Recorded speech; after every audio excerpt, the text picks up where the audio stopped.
ハロー皆さん、古代ローマ時代から存在する町タラゴナに来ました。ようこそタラゴナへ。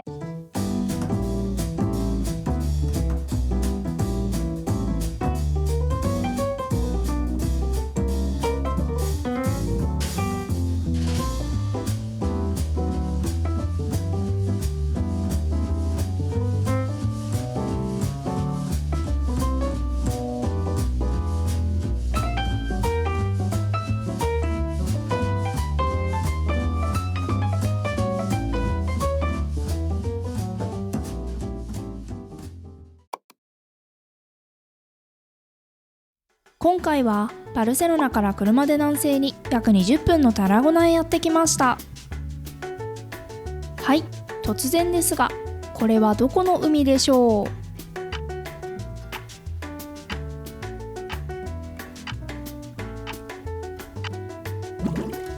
正解は地中海。タラゴナはバルセロナ同様、地中海に面した町です。そして古代ローマ時代からの豊かな歴史がある町でもあります。この動画では古代ローマ時代にタイムスリップした気分でローマ時代の遺跡を巡っていきます。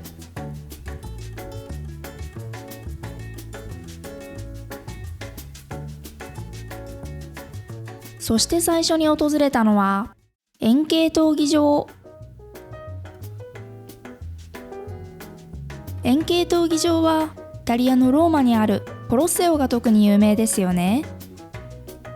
タラゴナの円形闘技場は紀元2世紀に建設され、地中海を見下ろすことのできる絶好の位置にあります。なぜかオンラインでチケットが購入できなかったので窓口で購入。タラゴナは現金不可のところが多かったので要注意です。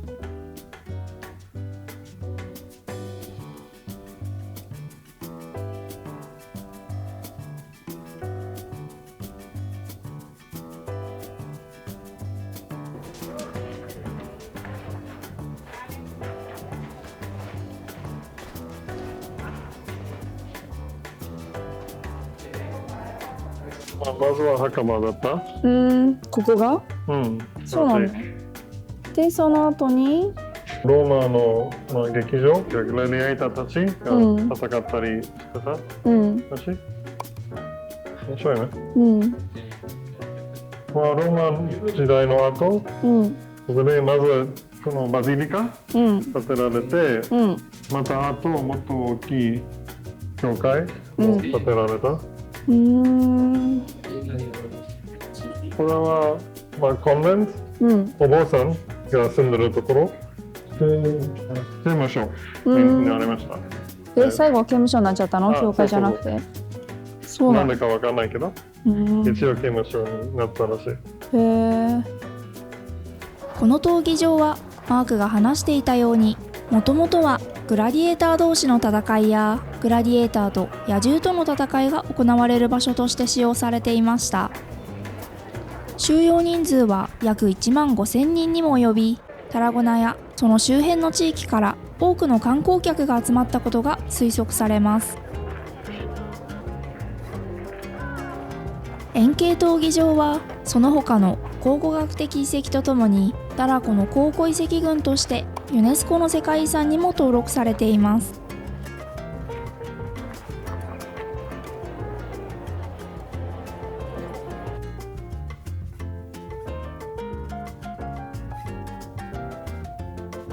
タラゴナの一番最初の司教はここで燃やされた。で、その多分数百年後はこの教会作られた。この写真の赤いところは一番最初に作られたバシリカの後、この、イラストレーションを見ると、太い黒い線は一番最初に作られたバシリカ、でその後は、教会作られた。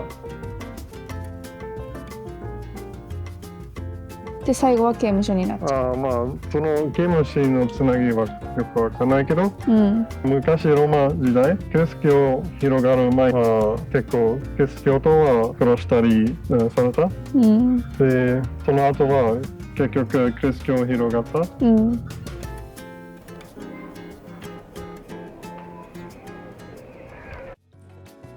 見てこれ面白いね。何？昔はグラディエーターたちは戦いの前は下に待ってた、でこれは神様の絵、ネメシスという神様、なんかバイオハザードやってる人は知ってるかもしれない、ネメシスはグラディエーターたちの神様だった、で戦うの前にその神様に祈ってて、勝てるように祈ってた。面白い。結構面白い。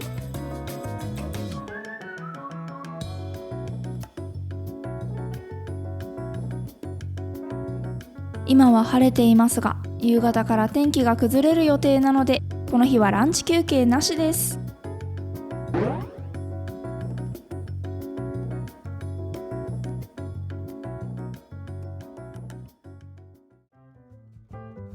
残念ながらマークの声が取れていなかったので、私が説明をすると、キルクスは主に馬車競争やその他の公共のイベントが行われた大規模な競技場でした。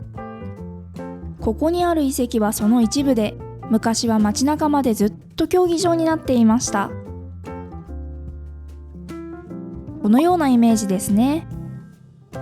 これらの競技場はその長方形の形状と両端が曲がっている特徴的なデザインで知られています。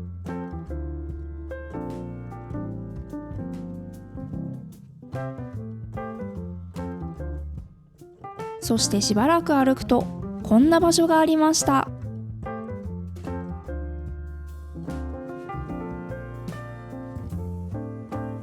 実はここは、これはそのさっき見たサーカスの客席、だからここも通るということ、結構歩いてたけど、だからずっと、向こうから、もうちょっと向こうまでずっとこのサーカスがあった。面白いでしょ。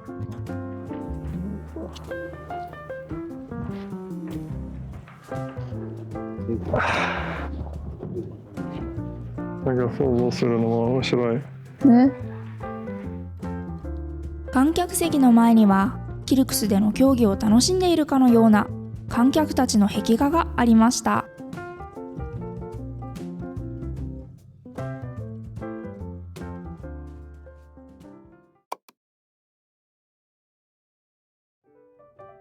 次に向かうのはタラゴナ大聖堂。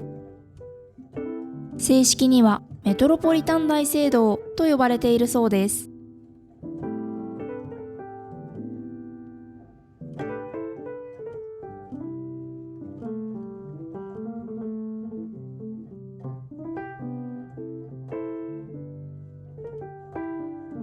タラゴナ大聖堂もまたタラゴナの重要な建築物の一つとしてユネスコの世界遺産に登録されています。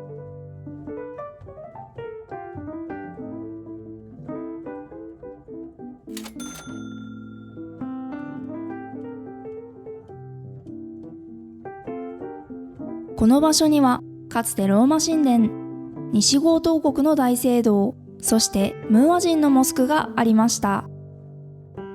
その後支配者が変わると再びキリスト教の町として町が再建され、12世紀にはタラゴナ大聖堂の建設が始まりました。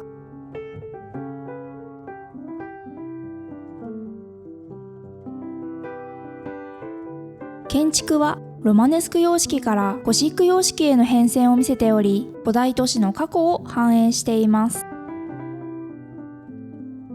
大聖堂の内部には美しいステンドグラスの窓やさまざまな聖書の場面を描いた彫刻、金細工など注目に値するポイントがたくさんあります。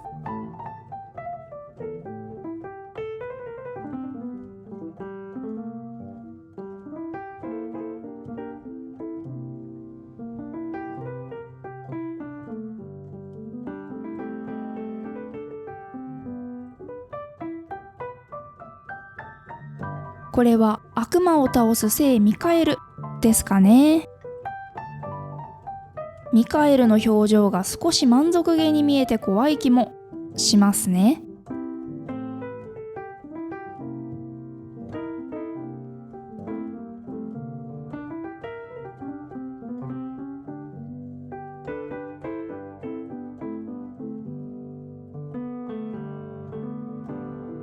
さて、次の目的地へ向かいます。タラゴナはバルセロナとも雰囲気が全く違っていて、街を歩いているだけでもワクワクしますね。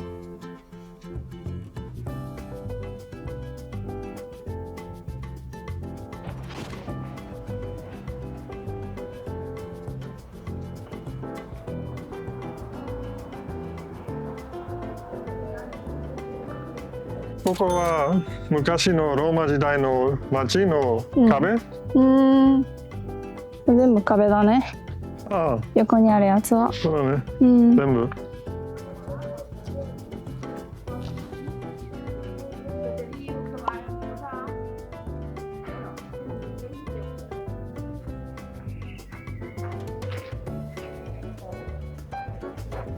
なんかこの部分だけちょっと日本の城に似てるよね。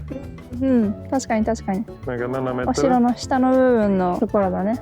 でもこれは壁だね。うん、あ、でもここは、その守るためのちっちゃいお城みたいがあった。面白い。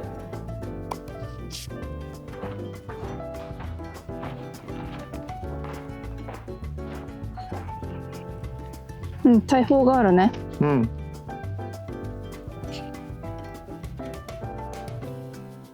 面白いね。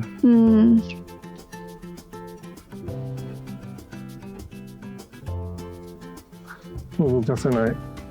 そう。どうやって動かしてたんだ。ね。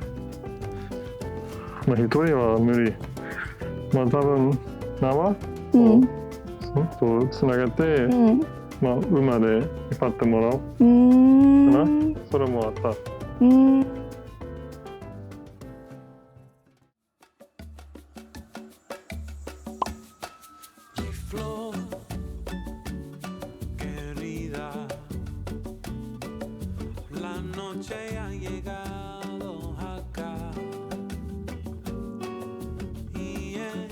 あ、これ知ってる？知らない。この赤ちゃんたちはローマノスとレモス。彼らはローマを持った人。でも子供の時はその狼に育てられた。そうなんだ。まあ結構有名な像かな。ローマにも置いてある。立派な人になったね。そうだね。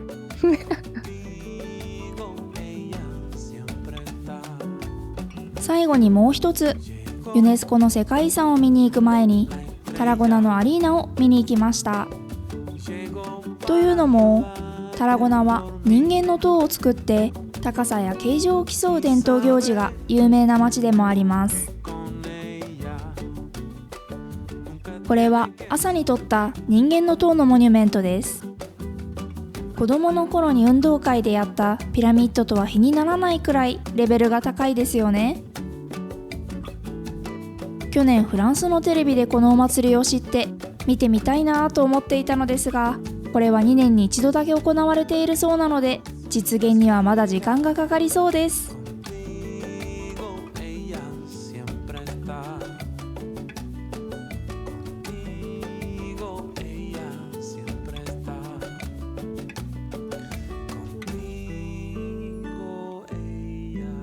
ちなみにホテルはこちらに泊まりました。部屋のクオリティも朝食も良く、コスパの良いホテルでした。最後の目的地はタラゴナ市内のホテルから車で約10分。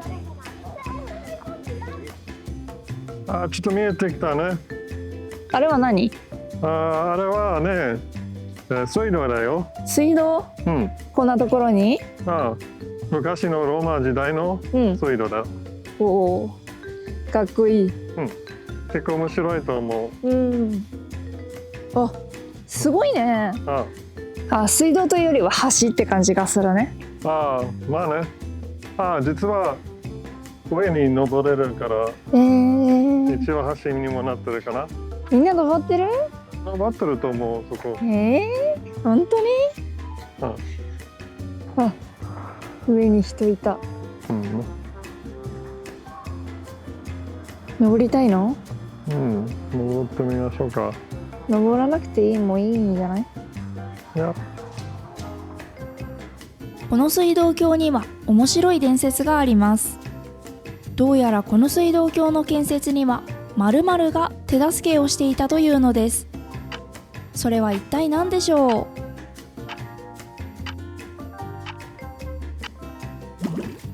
正解は悪魔。悪魔は橋の建設を助ける代わりに、それによって運ばれた水を最初に飲む人の魂を要求しました。しかし賢い人間はロバにそれを飲ませることで、悪魔はロバの魂を持っていったんだそうです。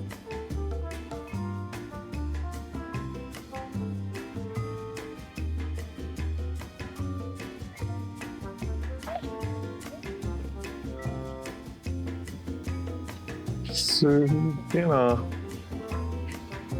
なんか近く見ると今、結構でかいね。ね。一個一個。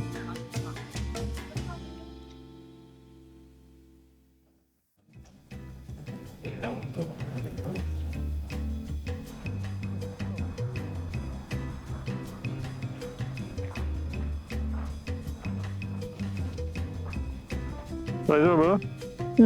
多分ね。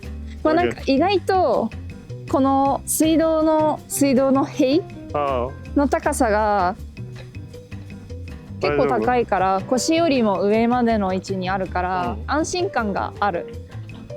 まあもう2000年ここにあるから。2000年も？だから近いうちに倒れたりしないよ。どうでしょうね。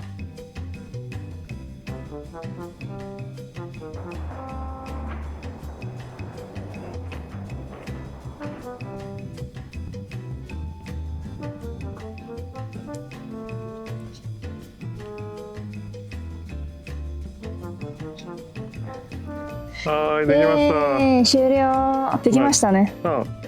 登れた。全然大丈夫だった。大丈夫だった。帰ろうか。帰ろうか。どこから？そこから。いや、そこ無理でしょ、全然。あ？そこから降りれないよ。OK。右から？右から。もう行けたと思うんだけど。行けるか行けないかは問題ではないんですよね。単純にそんな急斜面を降りたくないという。結局橋の反対側から降りることにしました。結構楽しかった。初めてローマ時代の水道の上に歩いた。タラゴナはスペイン旅行をしているようで、ローマ旅行をしているようなヨーロッパの歴史を感じられる街でした。興味のある方はぜひタラゴナへ行ってみてください。さて、タラゴナの旅はここまで。次回はアンドラの旅動画です。チャンネル登録、高評価ボタンお願いします。また次の動画でお会いしましょう。チュース。